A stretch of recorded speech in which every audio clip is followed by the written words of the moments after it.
YouTube. Avez-vous remarqué que le temps s'écoule rapidement lors d'un moment agréable mais semble interminable dans une situation inconfortable? Ce phénomène n'est pas dû à votre temps psychologique. Nous allons explorer ce temps intérieur subjectif, le relier à la pensée du penseur Krishnamurti et à la physique quantique. Nous allons examiner son influence sur la douleur, la mort et la vieillesse. Commençons. Le temps objectif est des siens mesurés par l'horloge. Des secondes régulières, identiques pour tous. Le temps psychologique est subjectif. Il est étiré, contracté ou bloqué par les émotions, les souvenirs et les attentes. 10 minutes d'attente chez le dentiste paraissent une éternité. 10 minutes d'activité plaisante semblent s'évaporer. Krishnamurti explique que l'observateur, celui qui perçoit le temps, et l'observé, le temps lui-même, ne font qu'un, et que c'est cette division artificielle qui génère le temps psychologique et une souffrance inutile. Ce ne sont pas les choses qui nous troublent, mais nos jugements sur elles.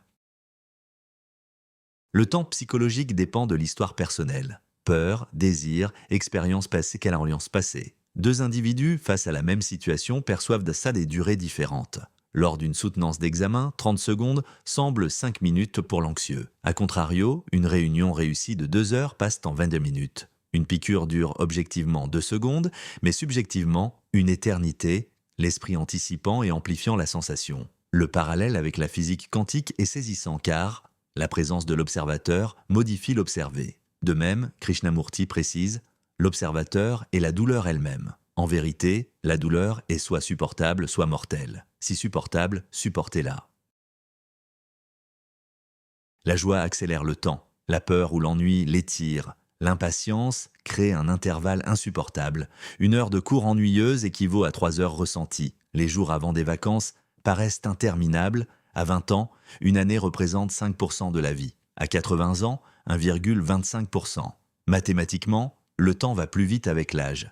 Psychologiquement, on se sent en retard car on mesure le présent contre un passé énorme. Encore une fois, la division observateur et observé, selon Krishnamurti, engendre le temps psychologique. En quantique, l'observation modifie instantanément la réalité, comme les émotions déforment le temps. En vérité, ce n'est pas que nous ayons peu de temps, mais que nous en perdons beaucoup.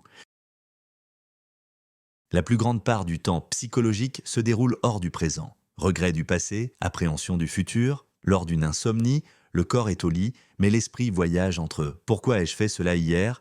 et « si demain je fais ceci ?» Objectivement, la mort est un instant. Subjectivement, elle génère une peur infinie, l'esprit projetant un « y a après » impossible et créant un temps psychologique éternel. La fin de la division observateur-observé abolit le temps psychologique, dit Krishnamurti. En quantique, la réalité émerge de l'observation.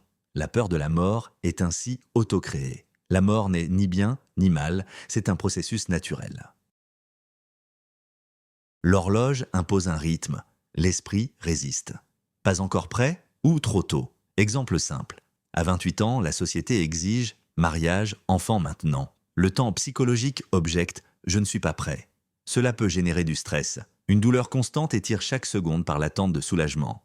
Objectivement, 1 heure, subjectivement, des semaines. La division entre l'observateur qui souffre et le phénomène observé, la douleur, prolonge le temps psychologique.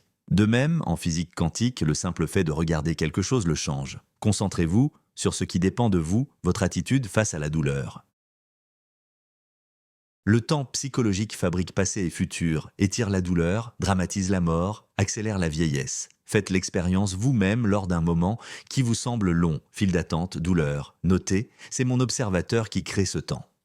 Respirez, revenez au présent corporel. Participez à cette révolution silencieuse. L'observateur et l'observé. Il n'y a pas de division, pas de séparation, pas de censeur intérieur. Marc Aurèle écrivait « Aujourd'hui je rencontre des gens bavards, envieux, arrogants, mais j'ai compris la nature du bien et du mal. » Il observait les défauts sans les diviser de la nature humaine. N'oubliez pas, vous n'êtes jamais séparé de ce que vous observez. Merci d'avoir regardé, partagé, commenté, liké cette vidéo.